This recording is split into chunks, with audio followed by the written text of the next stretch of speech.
official statement ni President-elect Donald Trump na may natanggap daw siyang mensahe galing sa Incredible Man from the Philippines. Sa tingin ko, kinakailangan repasuhin ni PBBM yung ginawa niya kay Duterte. Ang ginawa niya kasi kay Presidente Duterte, dinimonize niya yung pulisiya ni Duterte na kamay na bakal.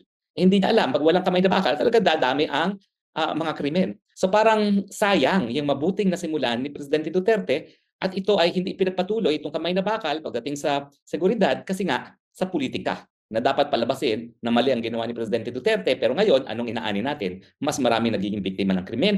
What's up mga kababayan? News That Matters here. Dito sa video natin ngayon ay ating panoorin o pakinggan itong mga nagbabagang balita mga kababayan. Dapat na talagang mabalik ang kamay na bakal. Yan ang wika ni Atty. Harry Roque dito sa video natin ngayon. Paano ba naman kasi mga kababayan, sa last quarter ng taong ito, lalo pang tumaas ang porsyento ng mga nangyayaring karahasan at kriminalidad sa ating bansa. Kung kaya hindi maiwasang ipagkumpara ng taong bayan itong pamamahala ni Bongbong Marcos sa pamamahala ng mga Duterte. Na ngayon dahil sa maluwag at walang pangil ang batas, balik na naman sa pagkakaroon ng malakas na loob itong mga kriminal na gumawa ng masama sa mga inosenteng mamamayan. Na kung noon sa panahon ni Tatay Digong, kulang na lamang magtago ang mga ito. Grabe naman talaga. Dagdag pa rito na noon walang nangyayaring korupsyon,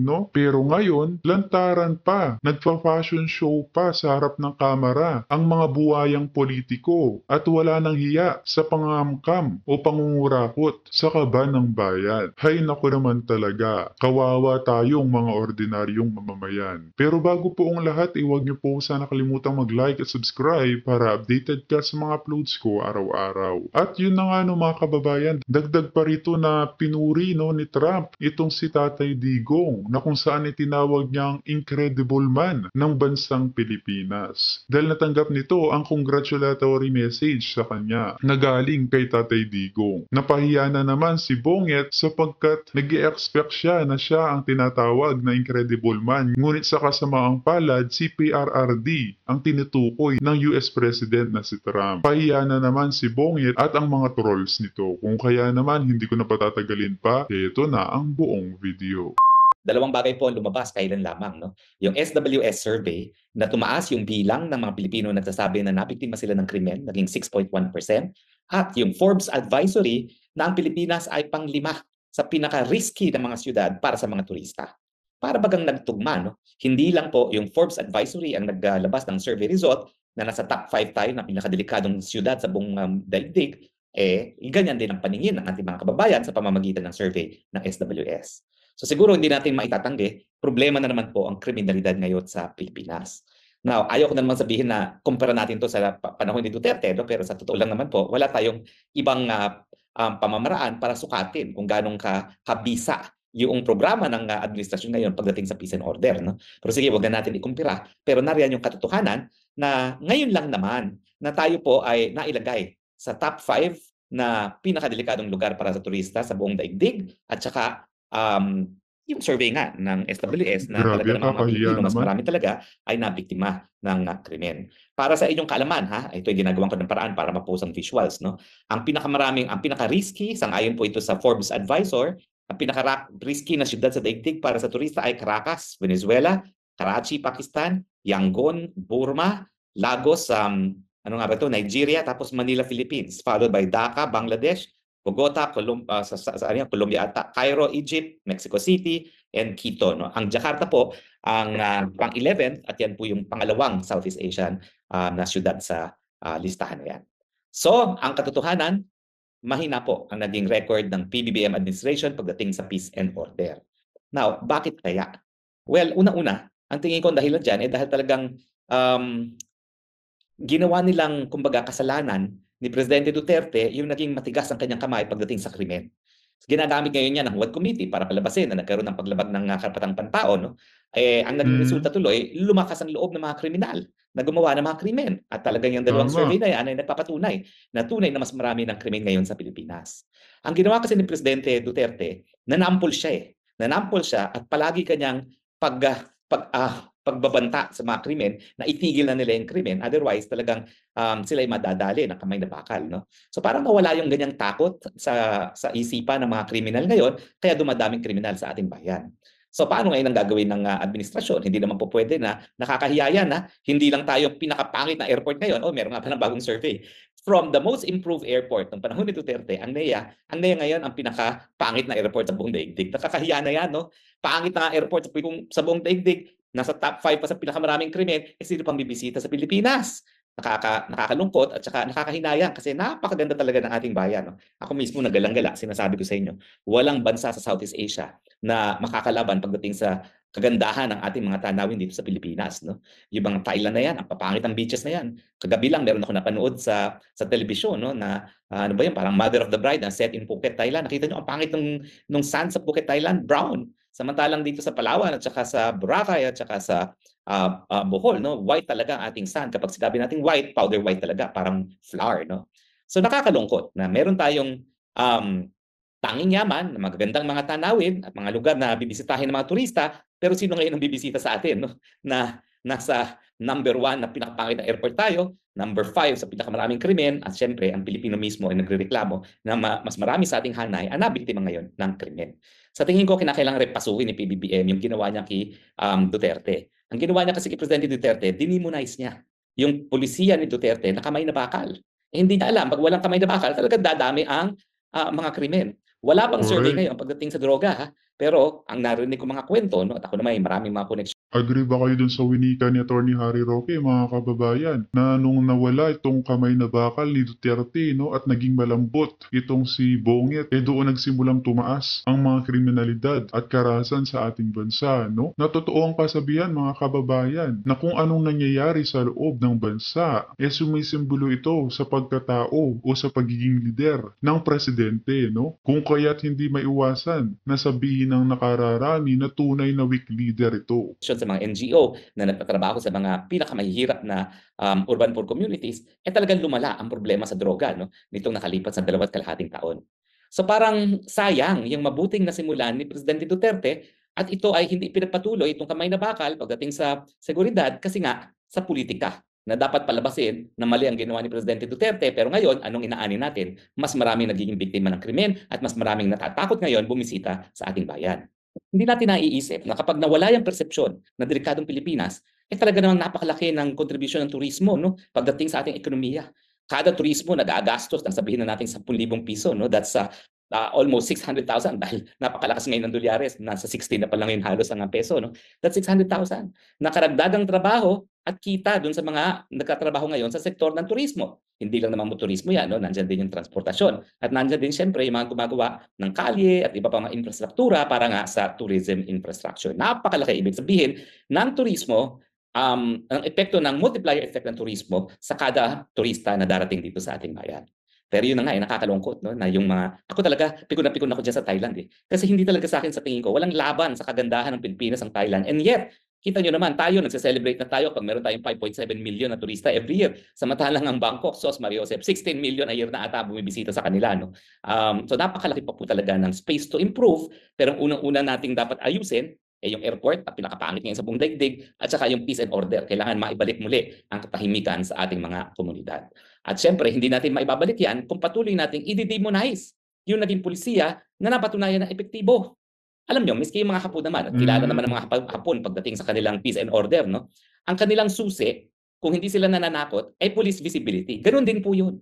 Kasi pag palagi ka nakakakita ng pulis, alam mo na nandyan yung puwersa ng Estado na hindi mag-aatubili na ipatupad ang batas ng Estado. Dahil ang pulis nga, yan po talaga yung simbolo ng pagiging soberenya ng isang bansa. So yan po yung tried and tested din na formula ng Japan na napakababa rin po ng crime rate, yung police visibility. Kung kayo nakapunta naman po ng Japan, talaga naman kada sulok, merong pulis kayo makikita. Kada lugar, merong CCTV na makikita. Ibig sabihin, ang mga kriminal, magdadalawang isip gumawa ng krimen dahil daming kamera na makakahuli sa kanila at daming pulis na nagsisimbolo ng paggamit ng puwersa ng isang soberenyang bansa. So wala pong masama doon sa pagkakaroon ng kamay na bakal. Kasi yung mga estado na deemed safest, gaya ng Singapore, kabahid ng bakal po rin sila pagdating sa pagpapatupad ng batas kriminal.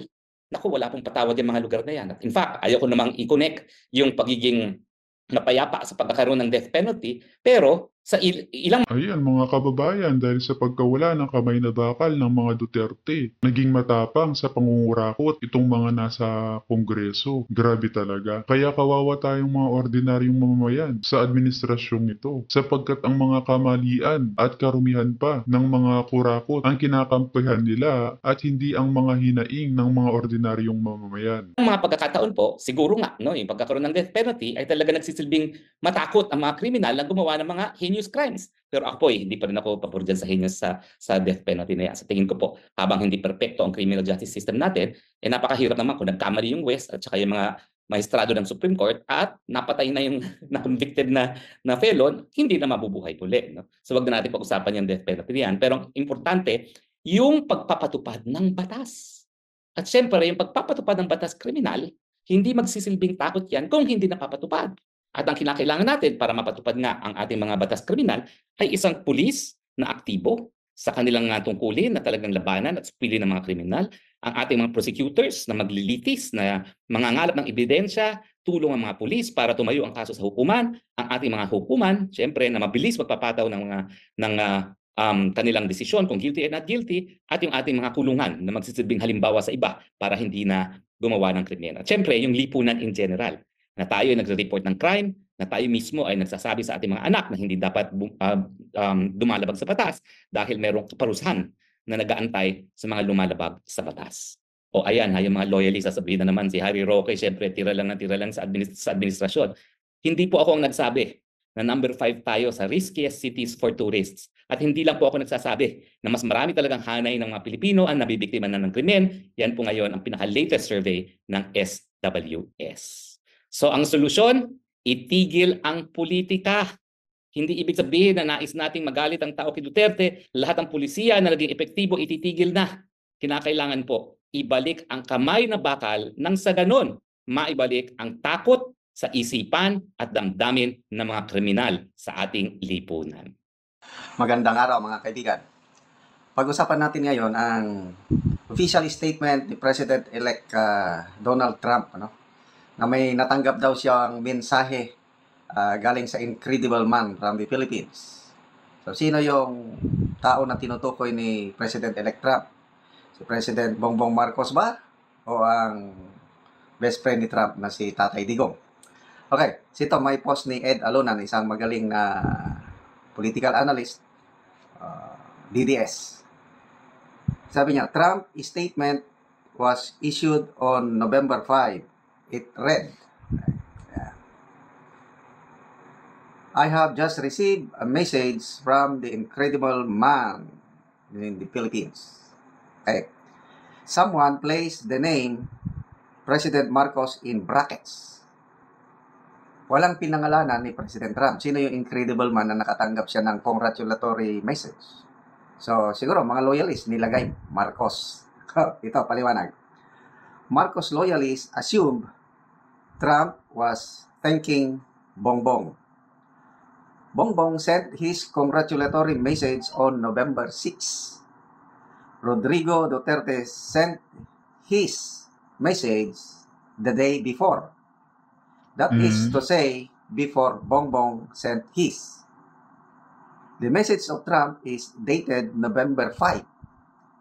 How can Trump thank Bongbong before Bongbong sent his message? For me, sabi ni Ed Alonan, I think Trump was thanking Duterte for his message, and the reference to working together refers to Duterte, whom Trump likes, because Trump hates drugs, liberals, globalists, liars, as he said in his videos. Is Bongbong listening? So, maganda at may ganitong statement pala ni President-elect Donald Trump.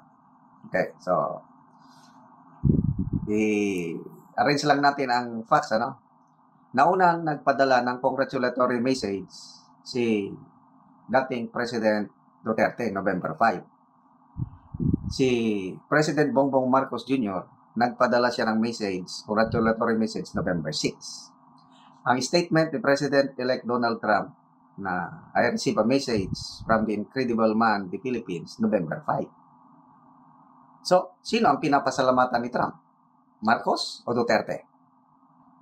Siyempre, kung sino yung nagpadala ng message noong November 5. So, I agree with Mr. Ed Alunan na ang pinapasalamatan ni President-elect Trump ay si Duterte na late, na isahan na naman Marcos Jr. Okay? So, marami akong nababasang videos ngayon napapanood. Mga speeches na, sinamarize na lang, ginawang reels. Talagang, he hates drugs. Trump hates drugs. Yung mga hindi sumusunod sa utos sa Diyos sa Biblia, ayaw niya. Mga liars. So, ito, nagpapakita lang na may banding. Malapit ang loob sa isa't isa si Pangulong Duterte at saka si President-elect Donald Trump. And this sends a strong message sa gobyerno ngayon, itong administrasyon, na huwag niyong... Naalala niyo pa noon mga kababayan na itong si Trump pa mismo ang bumisita sa bansa natin upang pakiusapan itong si Tatay Digong, no? Dahil sa maliit na misunderstanding between Amerika at Pinas na ngayon ay naging malaking impact at naging magkaibigan pa mga kababayan. Kaya panigurado na ang winiwikang incredible man ni Trump ay walang iba kundi si Tatay Digong at hindi itong dilulu at bangag na administrasyon ni Bongit. Malaking kamalian yan, yung ituloy nila na gipitin itong si PRRD. I don't know kung ano. Dumating na ang alas ni Tatay Digong. At ito, and openly, ikinampan niya ni President Duterte si Trump. Hindi siya sabihin niyo, ay campaign mo rin, butuhan niyo si Trump. Ganon. O, si President Marcos Jr., ikinampan niya ba niya si Trump? Wala eh, maka-Biden siya. Maka-Democrat siya. Doon pala sa Amerika, according to Attorney Roque, karamihang mga Pilipinos doon, gusto nila Republicans. Bakit? Kasi yung Republicans are conservatives, kaparehas nating mga Pilipino, Bible-believing, God-fearing. Yan ang Republicans. So, yung values ng mga Democrats, hindi nababagay sa values ng Pilipino.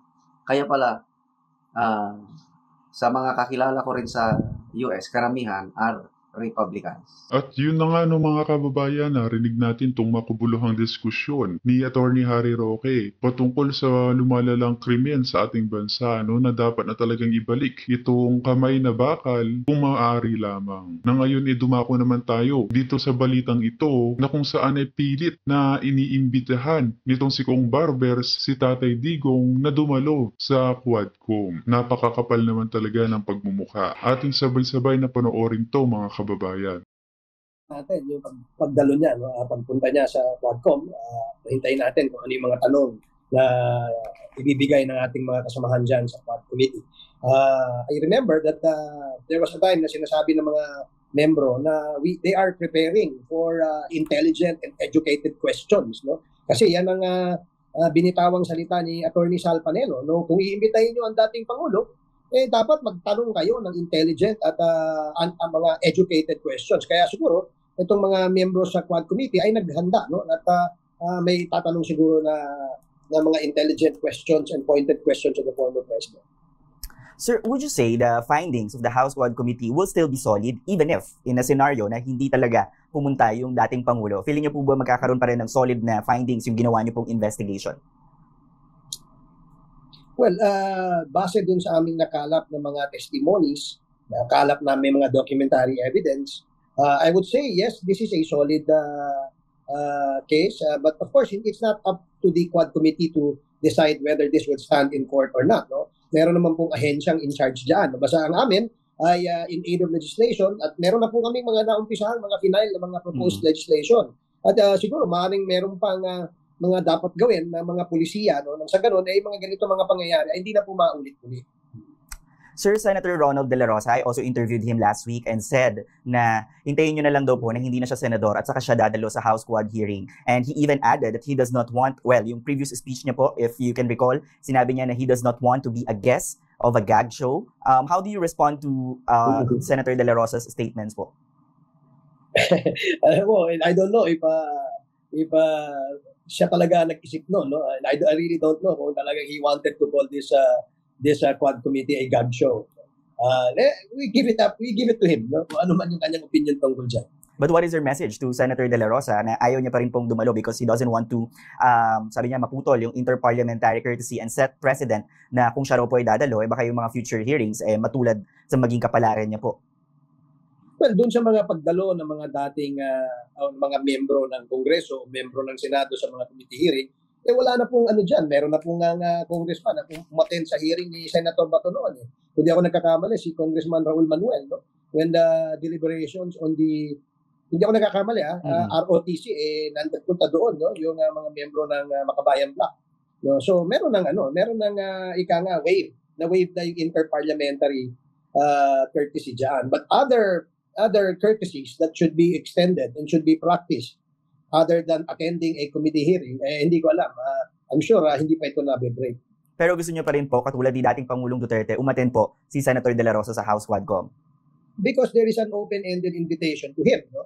Gaya nga ng lagi namin sinasabi, kung pupunta siya, thank you. Kung hindi siya pupunta, okay din naman sa amin. Because it is not up to us. We respect his decision. Dahil nga, meron tayong sinasabing interparliamentary courtesy. But to state na ayaw niya maging president at ayaw niya maging the one that will break this tradition, na-break na po yan noon nung pinilit po nila, nung inimbitahan po nila yung membro ng mababang kapulungan na umattend sa kanilang hearing. Congressman, can we get an update dito po sa desisyon ng House na palayain si Colonel Royina Garma and Colonel Edilberto Leonardo? May assurance po ba na they will attend future hearings? Matagal na yun. Yes, in fact, they were there in the last hearing. They attended the last committee hearing of the Quadcom. And I'm sure they have given their word and their commitment that they will attend in the subsequent hearings that will be called by the Quadcom. Sir, si former Senator Trillanes, in-announce niyo po sa kanyang social media account and we also interviewed him and he said that he already submitted the transcript of the Senate hearings and even portions of the House Quadcom hearings to the International Criminal Court o ICC kasi hindi naman daw po kailangan certified true copies yung nire-require ng ICC sa mga ganun as reference material. How do you feel about it po, sir, na sinubmit ni Senator Trillanes yung portion ng House Quad Committee hearing, yung transcript po nito? Hindi ko alam kung transcript namin yung nasubmit niya because we're not releasing any transcript.